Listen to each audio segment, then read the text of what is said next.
Picture the scene.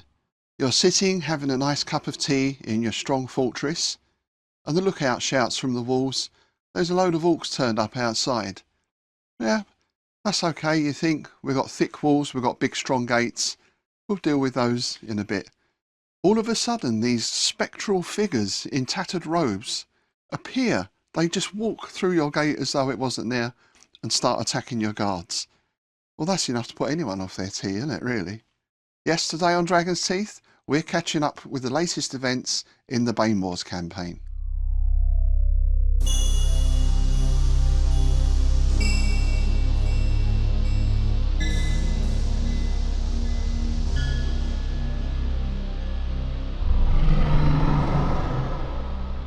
Hi folks, I'm Rob Hoyt and thanks for joining me today for this Bane Wars catch-up. Before we get into that, you may notice the backdrop, of course. This is up because I'm very pleased to say we now have the first published copies of We Want the Gold, and yeah, they've come out really well, looking really good. So at the moment I'm just filming some instructional videos for the game, and also hopefully later this week we're going to be filming a complete tabletop battle so people can follow along and see how the game works. Anyway, that's that. Let's get back to our fantasy campaign. This is our 10mm fantasy campaign that we're using the Fantastic Battles rule set for, with one or two modifications and a few additions.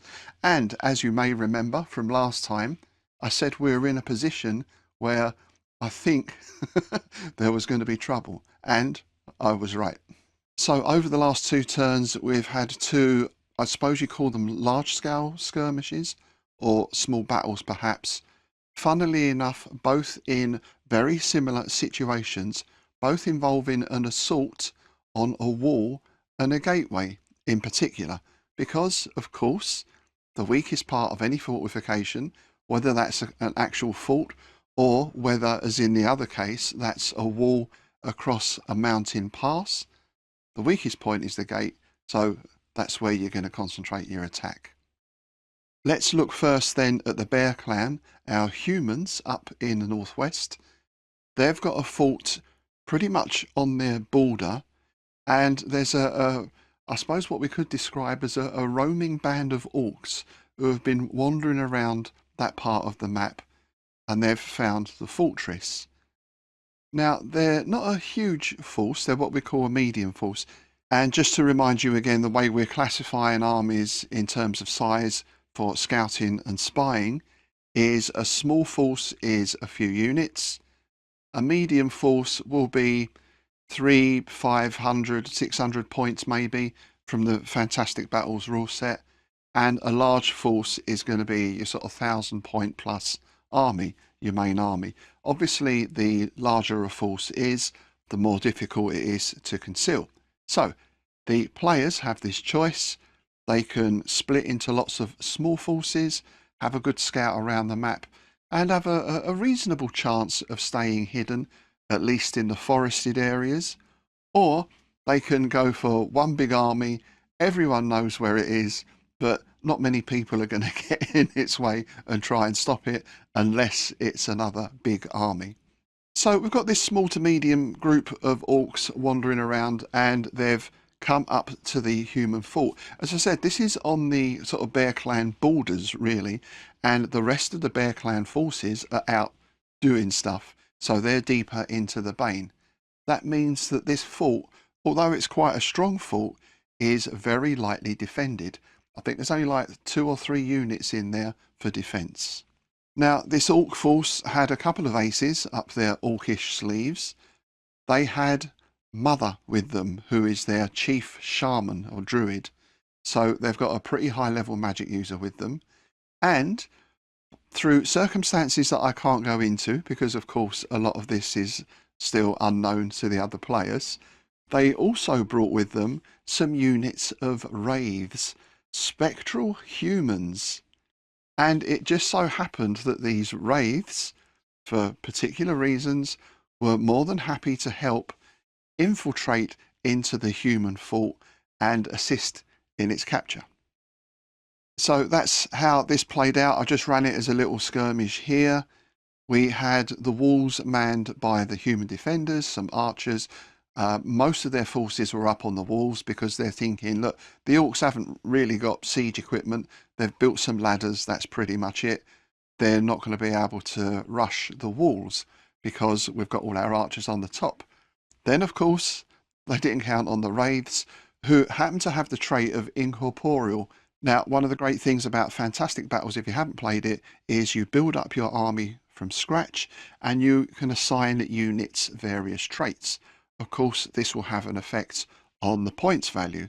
So it's possible to have a unit that is elite and has heavy weapons and is fast, that kind of thing.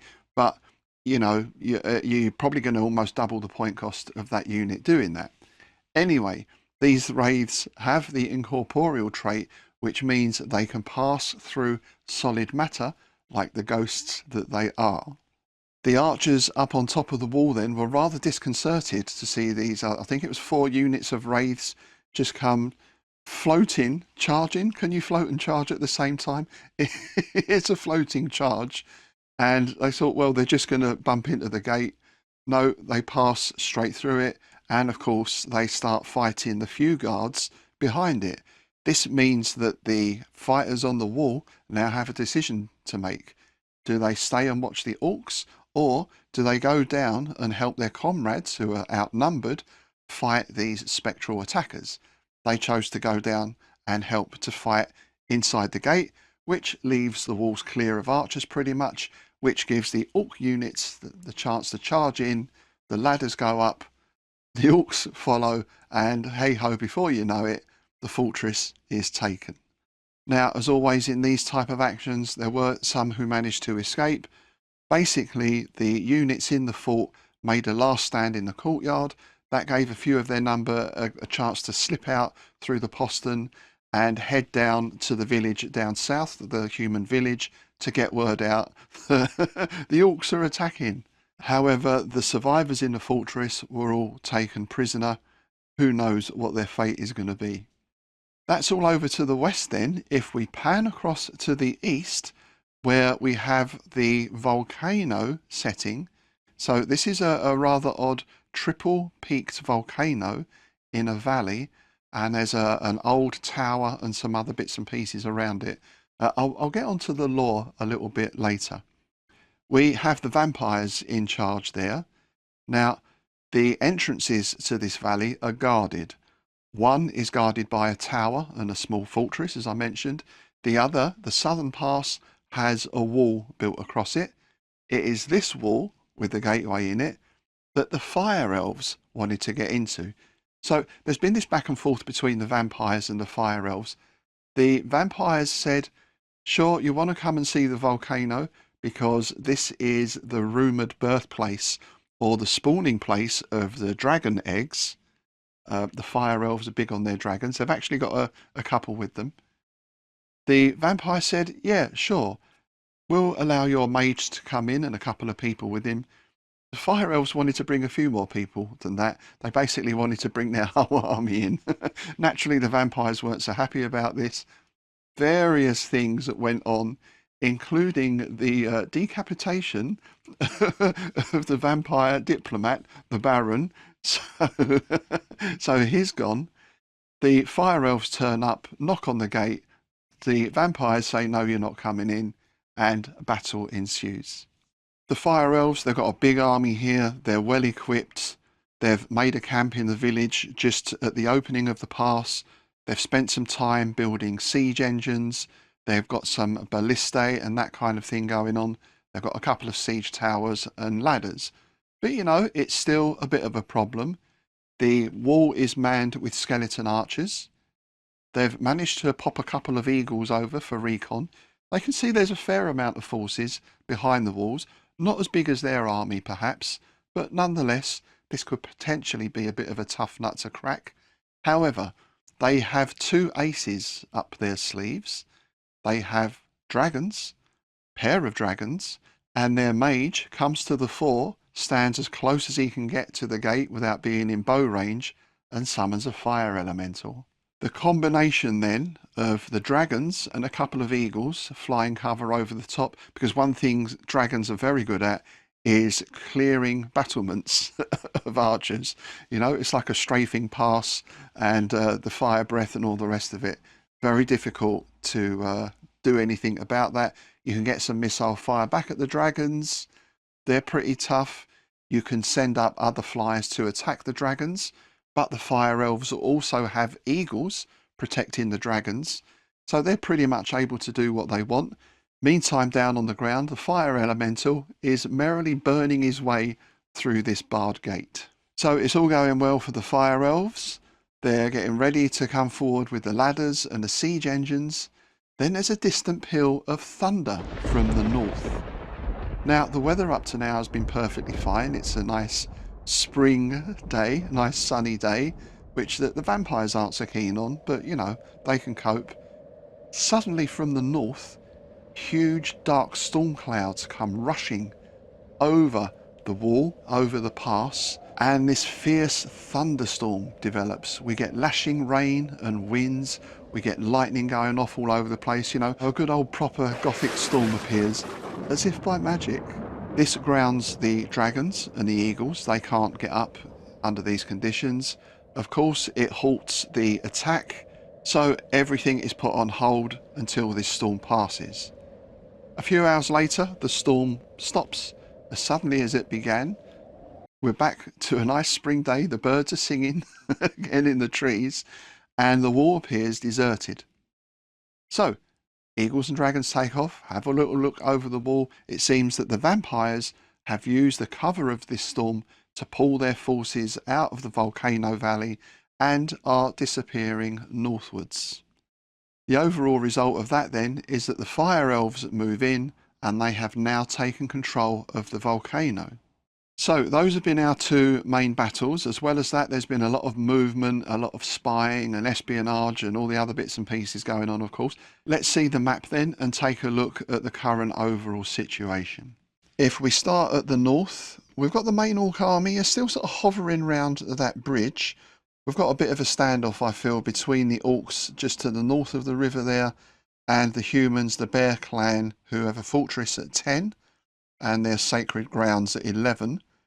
There's a little bit of scouting going on in the forest. There's been a few clashes between scouts, but no real major battle there yet. If we come round eastwards to that, there we see our volcano. The elves have moved in, and the vampire forces have retreated northwards up to that village at 8.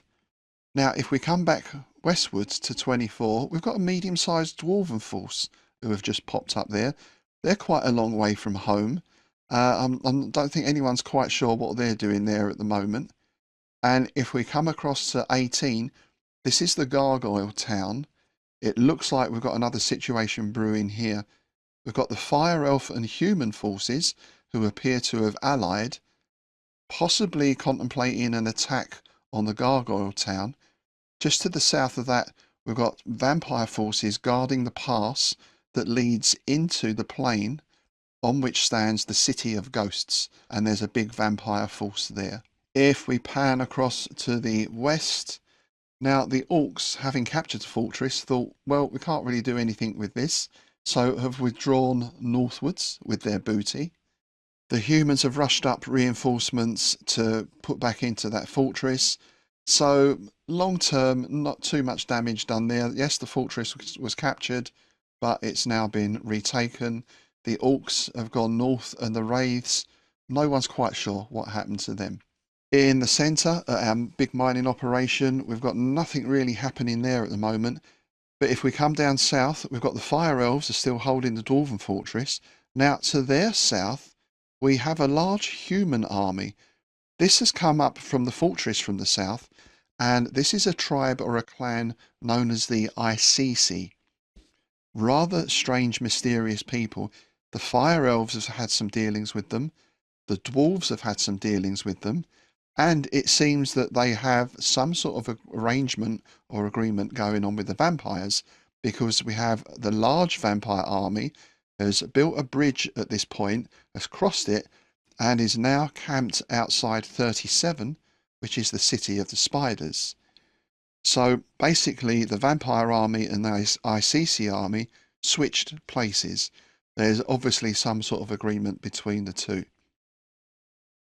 And finally, if we come back across to the east again, we have the High Elf army, who are currently in this location 45, which is a large wizard tower and outbuildings and fortifications. Now, a couple of people have been in to investigate this already. I'm not going to say too much more about what is in there, but whatever it has obviously caught the interest of the High Elves.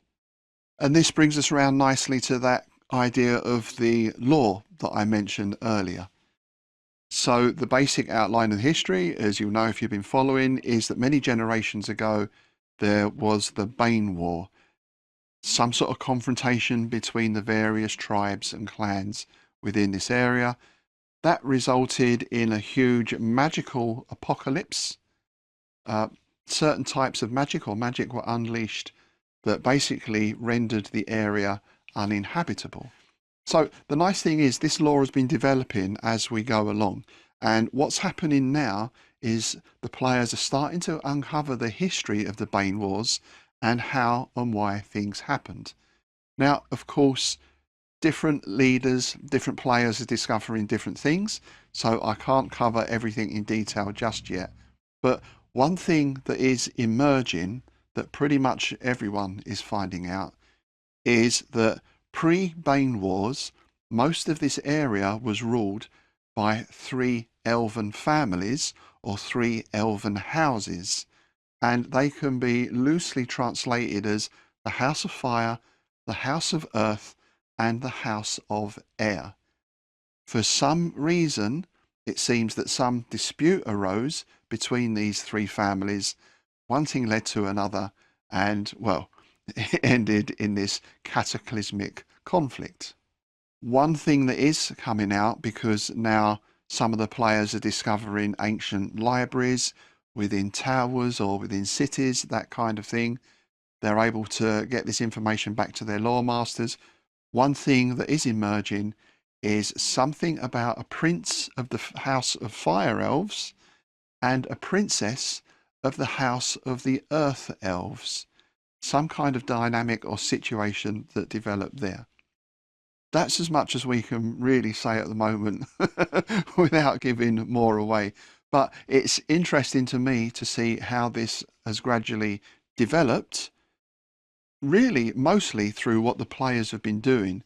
Because at the start of the first campaign, I had this basic idea, the magical war has left this area devastated, almost like post-apocalyptic setting, and people are coming back in to explore. The second campaign now is about conquest. It's about taking control of the area in order to get resources, but perhaps now in order to discover some other interesting things as well that might help you to dominate the other clans. And a lot of the ideas for this have been coming from the players themselves, sometimes wittingly, and sometimes really just through their actions and the sort of things they're saying and everything else. So it's been very nice from my perspective to see how sometimes, you just need to nudge the ball and set it rolling, and other people will continue that process, and you can then start to build up this narrative, which of course is what a campaign is all about. And as you'll know, if you're a regular, it's something that I very much enjoy in my games, whatever, even a small skirmish game like We Want the Gold. The main thing there is developing the narrative. I think to me it gives a game much more depth, it makes it much richer and much more enjoyable. So there we are, that's how things stand at the moment. We've had some actual open hostility now between the Orcs and the Bear clan, between the Fire Elves and the Vampires. There's potentially a siege in the offing down to the south there. Thanks very much for watching today, and if you are enjoying this series, please do let me know. It's always nice to hear from you. I'm also interested in any tips for running campaigns as well, because of course there's a certain amount of making things up as you go along, but I feel like I'm developing a nice set of campaign rules as well. And what I'm looking at doing next year is publishing those, thinking of putting out the Bane Wars setting as a guide for other people who want to run a similar campaign. Anyway, that's the plan. Thanks again for watching today. As always, if you haven't already, please do like, share and subscribe. And I'll see you next time.